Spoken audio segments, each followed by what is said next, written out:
يا أيها الذين آمنوا اتقوا الله ولتنظر نفس ما قدمت لغد واتقوا الله إن الله خبير بما تعملون ولا تكونوا كالذين نسوا الله فأنساهم أنفسهم أولئك هم الفاسقون. Ikhwatal iman rahimakumullah, orang tua kami atau nenek, ayah, ibunda dan seluruh pengurus Masjid Jami'atuz Zahidin dan kita yang hadir di masjid ini, mari sama-sama kita niatkan ini adalah bahagian dari perjuangan kita umat Islam untuk memakmurkan masjid. Bagi kita saat ini di bawah kipas angin, terangnya lampu, sinaran lampu yang cerah, karpet yang empuk, nyaman, aman, mungkin bisa dikatakan tidak ada halangan sedikit pun ataupun tantangan. Tapi di lain tempat, terkhusus di Palestina, yang kita melihat langsung video-videonya, seorang anak menyaksikan ayahnya, abangnya itu dipukuli, dikeroyok, diikat. Ada lagi yang kita lihat viral, seorang ibu dipukul pakai besi pentungan, ya, dan mereka sedang melaksanakan sholat, sedang berada di dalam masjid. Maka kita lihat Masjid Al-Aqsa itu isinya bukan lagi lebih banyak manusia tapi batu, untuk mempertahankan kehormatan masjid dan umat Islam. Maka kalau kita di masjid-masjid hari ini bisa enak, apalagi habis makan mengantuk, bagi mereka berdarah-darah, ketakutan, khawatir yang sangat. Maka kondisi ini harus kita pahami. Apakah ada jaminan kita Indonesia ini aman?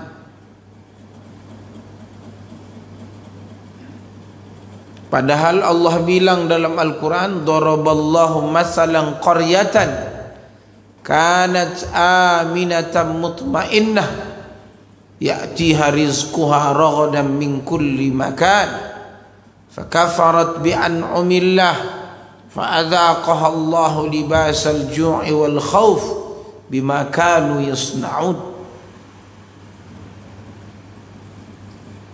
Allah beri pemumpamaan suatu negeri yang dulunya aminatan mutmainnah, aman sentosa,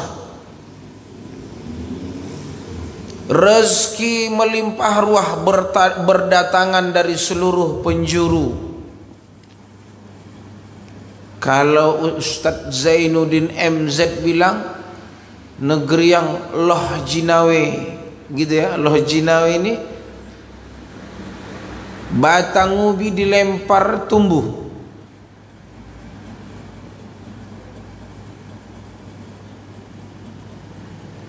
Tapi karena penduduk itu fakafarat bi an'umillah, kufur nikmat,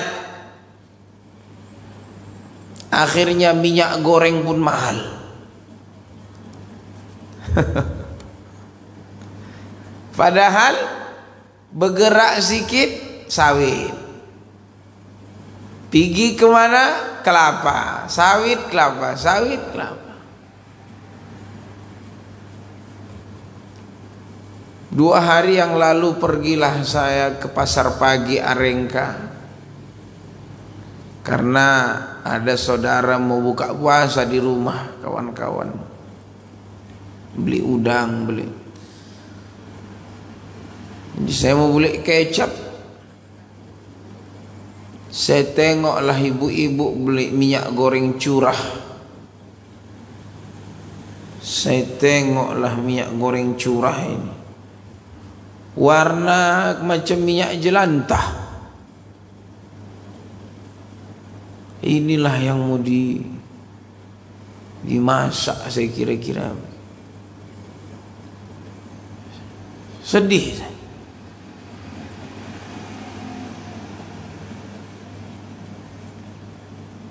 Kami kan daerah Tanjung Balai Asahan, minyak itu diambil dari minyak kelapa. Ada 8 pabrik di Tanjung Balai Asahan itu punya Cina, pabrik kelapa. Karena pesisir itu rata-rata penghasil kelapa. Hanya ada daerah kisaran ke atas sana sawit, sampai ke Medan sana. Kalau arah ke Bagan Batu sini, Jung Tanjung itu sawit. Pesisir itu rata-rata kelapa. 8. Yang satunya pabrik apa? Singapura punya. Punya Singapura ini untuk tepung dari kelapa.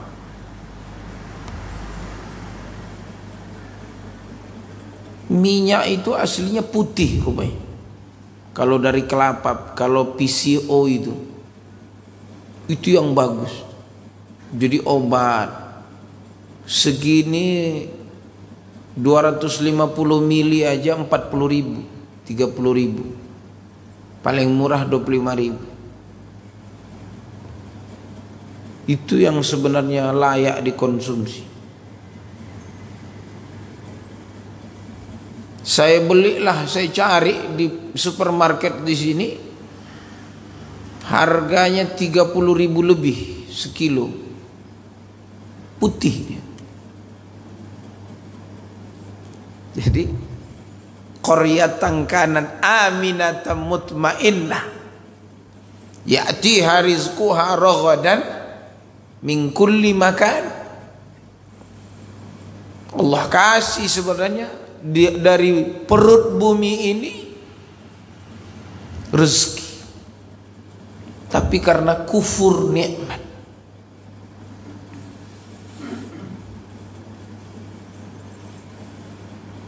Akhirnya apa?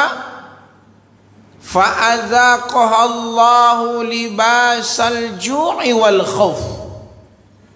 Lalu Allah rasakan, ujikan kepada negeri itu kelaparan dan ketakutan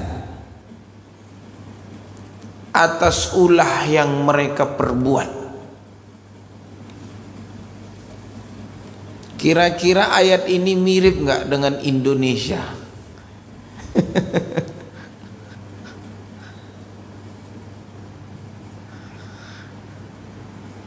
Ini Allah sebutkan di surah Al-Isra, ada di ayat-ayat yang lain ada. Fakafarat bi an'umillah. Ayat yang mirip dengan Indonesia ini kata Allah juga, walau anna ahlal qura amanu wattaqau la fatahna alaihim barakatim minas samai wal ard walakin kazzabu. Sekiranya penduduk negeri itu beriman, bertakwa, kami buka keberkahan dari langit dan dari bumi, tapi mereka mendustakan. Maka Allah azab mereka, fa'akhaznahum. Allah uji mereka. Dua ayat ini menarik. Satu yang saya lihat kalimat yang dahsyat di ayat itu, fakafarat bi an'umillah, kufur nikmat. Kalau pernah nengok di Facebook kisah Erdogan ceramah di kampus di Turki tentang Genghis Khan itu, Hulagu Khan. Umat Islam sudah dibantai, cincang, tengkorak disusun, tentara Mongol barbar. Diumumkan oleh Genghis Khan, kalau adalah yang berani satu orang pergi menghadap Genghis Khan, semua takut. Ternyata yang datang anak muda, belia, umur 15, 17.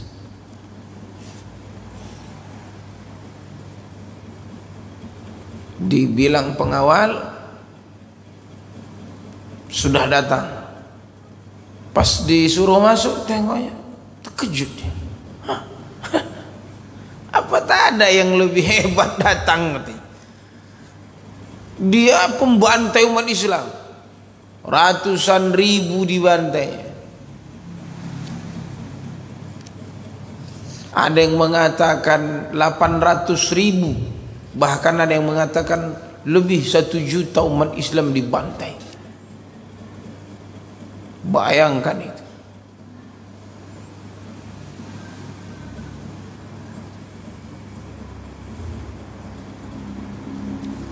Apa kata anak muda nih?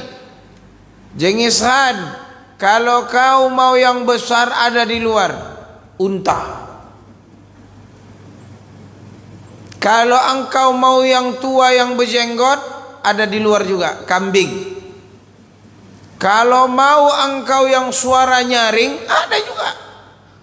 Udah dibawanya ayam yang gogok, yang bisa berkokok. Wah, kaget dia.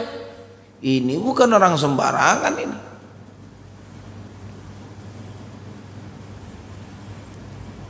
Apa kisah yang menarik?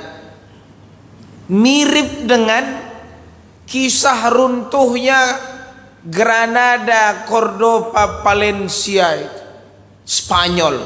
800 tahun umat Islam memimpin. Mirip dengan kisah Mongolia itu. Habis umat Islam itu habis dibantai.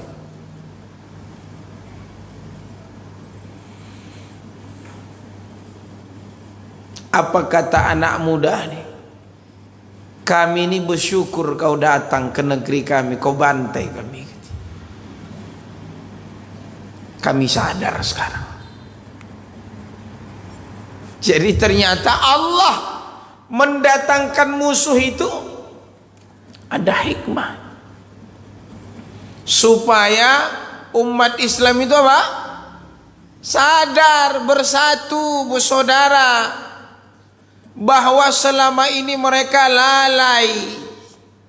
Akhirnya yang mengambil nikmat tadi bukan umat Islam, tapi musuh. Coba saya tanya, ada yang bisa membedakan hari ini mana pribumi, mana penjajah? Sulit. Penjajah hari ini jadi pribumi, pribumilah yang terjajah. Miskin, cari kerja susah, rumah padahal negerinya luas, dapat jatah rumah tipe 36. Luas tanah 108.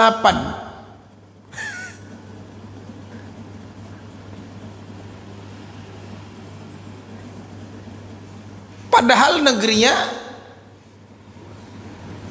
luas. Dikasih jatah, kau orang miskin kau, nah 108. Kau harus kredit 15 tahun. 15 tahun.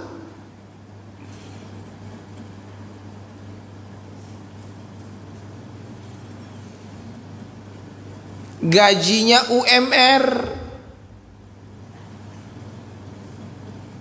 bayar angsuran rumah 900, ada yang 1 juta, tinggallah 1,5 juta.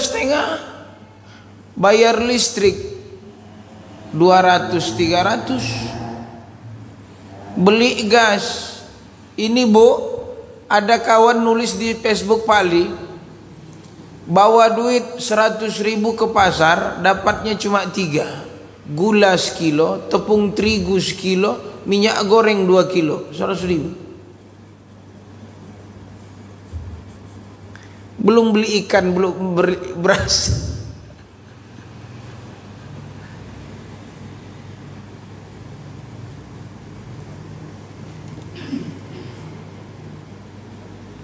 Itu yang tadi saya lihat. Jadi ibu tadi beli minyak curah tadi 1/4.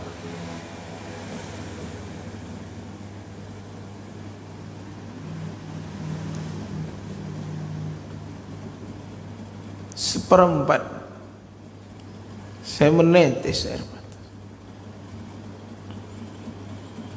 Perhatikan, anak muda tadi bilang, kami selama ini lupa, kami tinggalkan agama kami, kami lalai dalam kehidupan yang mewah,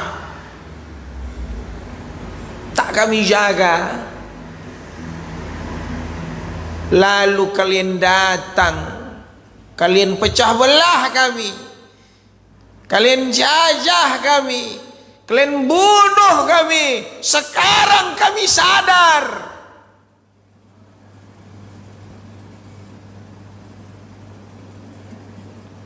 Ingat Genghis Khan, akan kami rebut kembali. Sekarang kami tahu nikmat itu. Walaupun nikmat itu ada di tanganmu.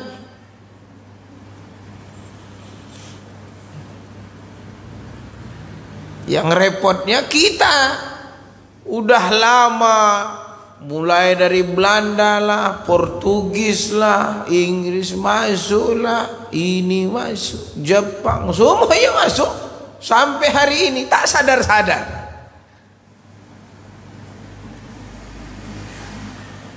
Ini repot nih.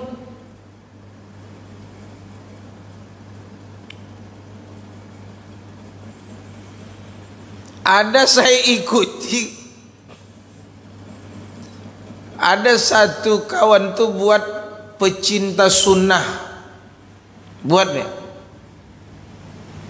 Dibilang dia ditulisnya, dikirimnya gambar demo, ditulisnya pemberontak penguasa. Jadi yang demo ini pemberontak katanya.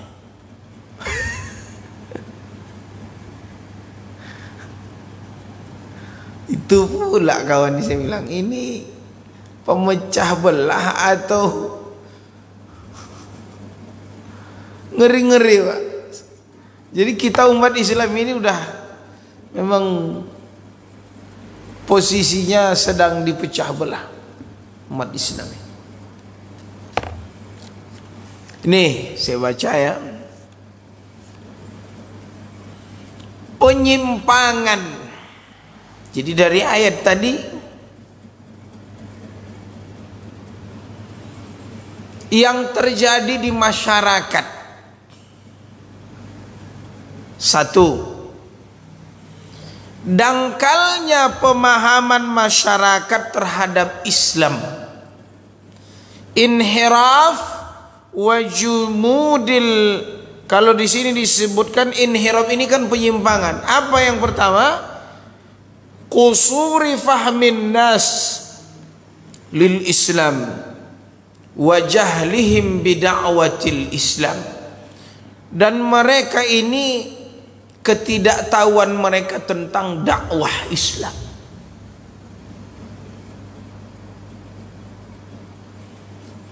Bapak ibu yang hadir kajian subuh, zuhur, ataupun tarawih, yang kajian-kajian kita biasa di luar Ramadan, itu karena mereka sudah terpaut cintanya dengan ilmu, majlis ilmu.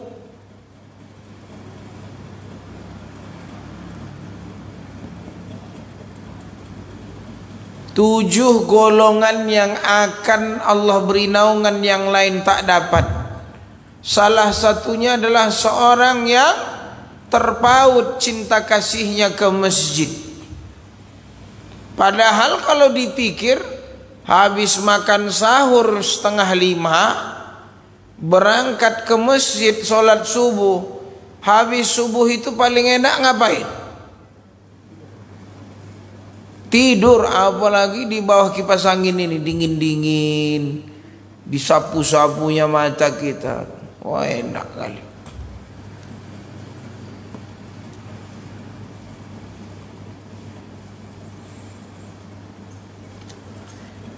Dangkalnya pemahaman masyarakat terhadap Islam. Kita lihat apa sebabnya.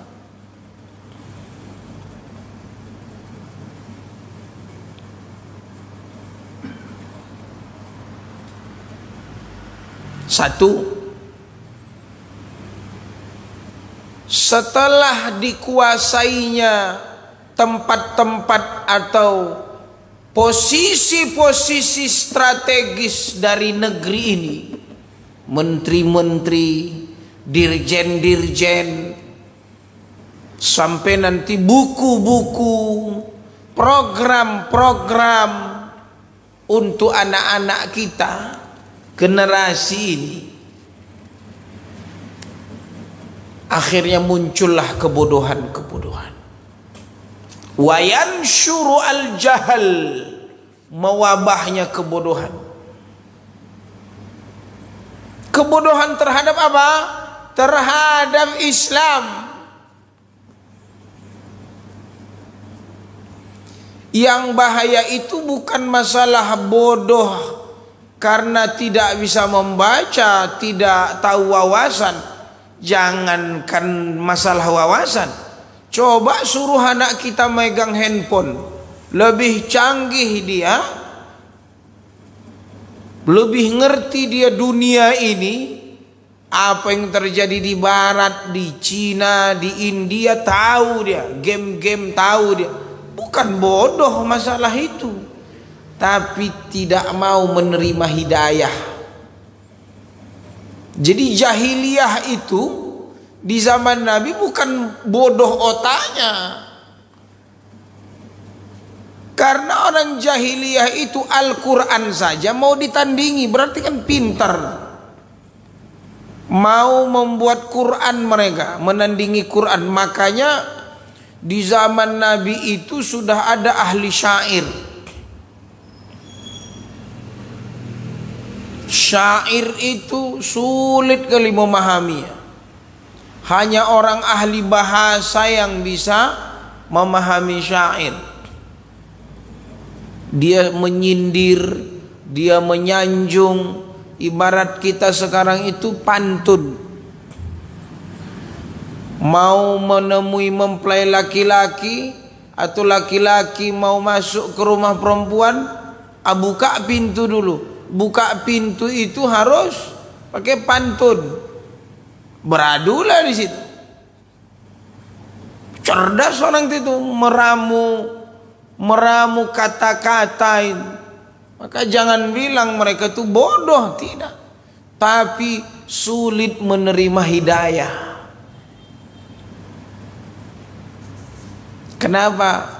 Bodohnya itu terhadap Islam, agama.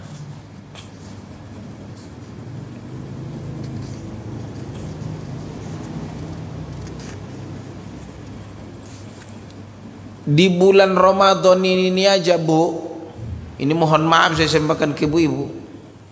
Di bulan Ramadan ini aja sudah saya kedatangan orang curhat tentang perceraian.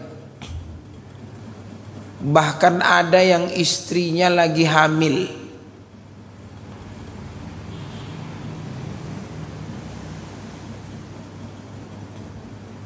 Coba.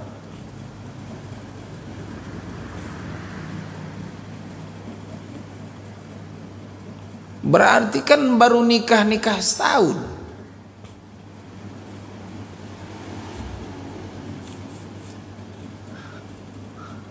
Coba ini nanti rawan masyarakat, rawan Islam, anak-anak itu jadi telantar. Panjang tuh. Bukan setahun, 5-10 tahun yang akan datang tuh rusak. Beda kalau dulu orang tua kita atau nenek itu kalau udah anak kecil itu punya adat, baca Quran, hormat. Sekarang anak-anak kita hilang hormat sama orang tua, ndak ada, nonton aja, disuruh payah, sholat payah, melawan, ngamuk, ngatur.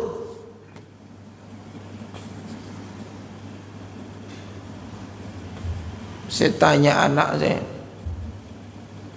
kenapa anak tuh tadi mau berkelahi sama guru? Berkelahi sama guru. Murid. Gara-gara apa? HAM. Pak, Ibu, sekarang cubitlah murid. HAM, hak asasi manusia. Ke penjara guru tuh sekarang.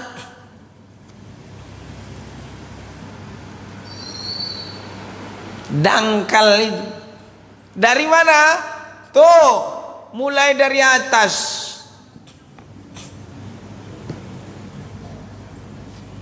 Demo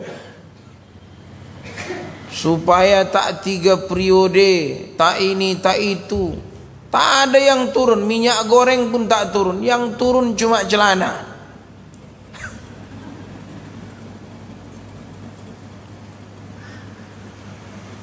Jadi aneh beritanya kan?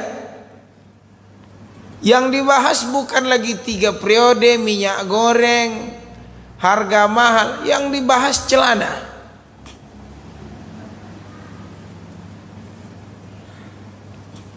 Hebat kan zaman sekarang tuh. Tuntutan yang dituntut tak terpenuhi malah diserang. Bayangkan itu. Akhirnya yang kena siapa lagi? Umat Islam.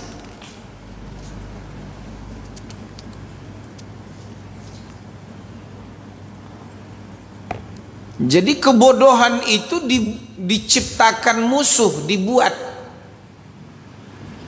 di skenario. Jadi masuk film-film, lagu-lagu, sinetron, budaya asing, Barat masuk, India masuk, Cina masuk, komunis masuk, Syiah masuk. Semua masuk. Untuk apa? Mendangkalkan ajaran Islam, mengikis, merusak. Apa yang dirusaknya Bapak Ibu? Akhlak. Akhlak.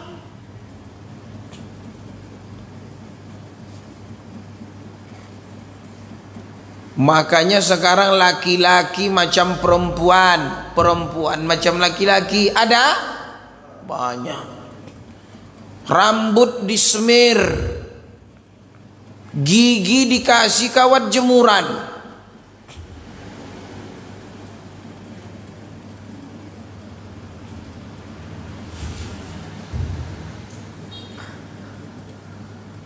Ngeri.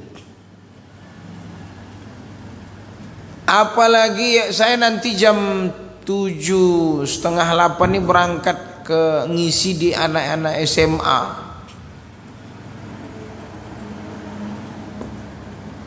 Baru dibelikan Honda sama ayahnya, udah tak berbaju Honda tuh.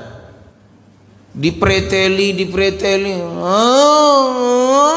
jatuh pak, masuk ke bawah mobil, mati.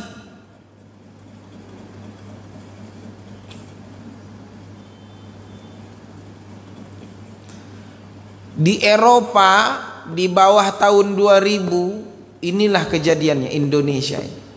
keterpurukan.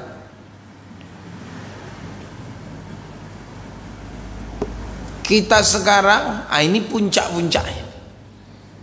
Jadi generasi lost generation itu lewat corona yang 2 tahun tak sekolah, belajar lewat HP. Inilah nih puncaknya nanti. Tengoklah, guru-guru dah kewalahan. Kenapa? Konsentrasi tak ada. Konsentrasi itu dia kan guru offline. Sementara dia udah biasa nonton di mana? Di handphone. Yang ditengok ganteng, cantik, mulus, iklan, ini, itu. Yang ditengok guru.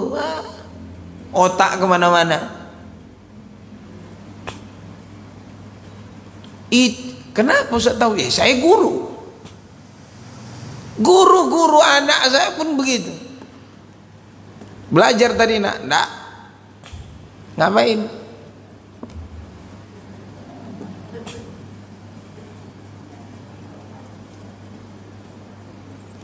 Bisa jadi guru pun mengajar sambil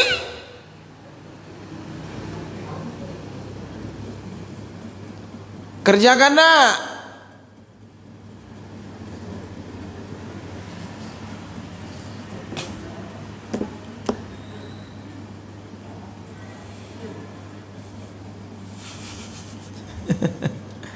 Padahal saya sedihnya begini, tak sekarang masalah tuh. Nah, saya bilang bukan sekarang. 5-10 tahun yang akan datang terasa. Nulis tak pandai, nulis sambung pun tak pandai. Kalau tak pandai, tengok cucu-cucu tuh. Kalau kita dulu pandai tulis sambung tuh, rapi, cantik. Anak sekarang macam khot rumput, macam rumput.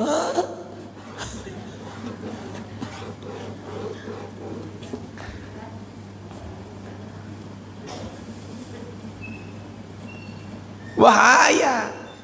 Yang bahayanya lagi, lihat ini. Buku ini benar. Dangkalnya kepada Islam itu karena apa? Dengan ini orang malas membaca, betul kan? Minat baca itu rendah. Karena lebih apa kalau ke sini listening apa? Ya kan? Listen. Simak, cuma dengar ngelihat. Ini tidak berfungsi membaca ini. Scroll. Nggak penting, nggak penting, nggak penting. Nah, hati-hati.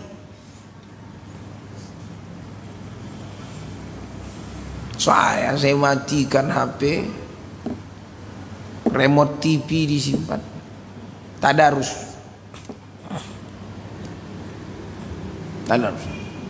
santren. Akhirnya kalah saya, anak saya udah khatam. Nah, ini mau yang kedua khatam.